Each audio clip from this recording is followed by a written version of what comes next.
Bismillahirrahmanirrahim. İshak Peyğəmbər, nübüvvət zəncirinin davamı. İshak Peyğəmbər İbrahim Peyğəmbərin ikinci oğlu və Allah tərəfindən göndərilmiş, seçilmiş elçilərdən biridir. Onun doğumu uzun bir gözləmənin və duaların cavabı idi. İslam mənbələrinə görə Sara xanım artıq yaşlı ikən Allah öz rəhməti ilə İbrahimə vəd verdi ki, ondan bir övlad doğulacaq və bu övlad salih və alimlərdən olacaq. Quran-ı Kerim bu hadisəni belə xatırladır. Biz ona İshaqı və Yaqubu bəxş etdik və onların hər birini salihlərdən etdik. İshaq Peyğəmbərin dünyaya gəlişi yalnız bir ailə sevinci deyil, bütün bir peyğəmbərlik nəsli üçün başlanğıc idi.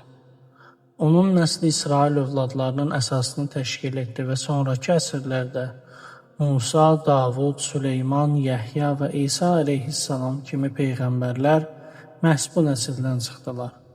Tarixi mənbələrə görə İshaq əleyhissalam Fələstin və Şam bölgəsində yaşamış, orada Allahın dinini təbliğ etmişdir. O, atasının təlimlərini insanlara çatdırmış, tövhid və ədalət prinsiplərini qoruyaraq bütpərəstliklə mübarizə aparmışdır. Onun həyat tərzi sadə, amma dərin mənəvi nizam üzərində qurulmuşdur. İshaq əleyhissalam peyğəmbərlik vəzifəsini yerinə yetirərkən, insanlar arasında həm dini rəhbər, həm də ailə və sosial dəyərlərin qoruyucusu kimi tanınmışdır. İshaq peyğəmbərin övladlarından biri Yaqub əleyhissalam idi. Onun vasitəsilə İsrail övladlarının peyğəmbərlik xətti başladı.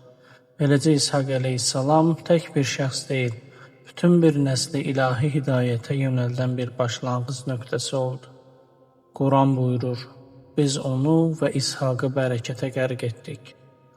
İshaq əleyhissalamın həyatı haqqında məlumatlar əsasən ilahi vəhyə və qədim İbrahim ənənələrə dayanır.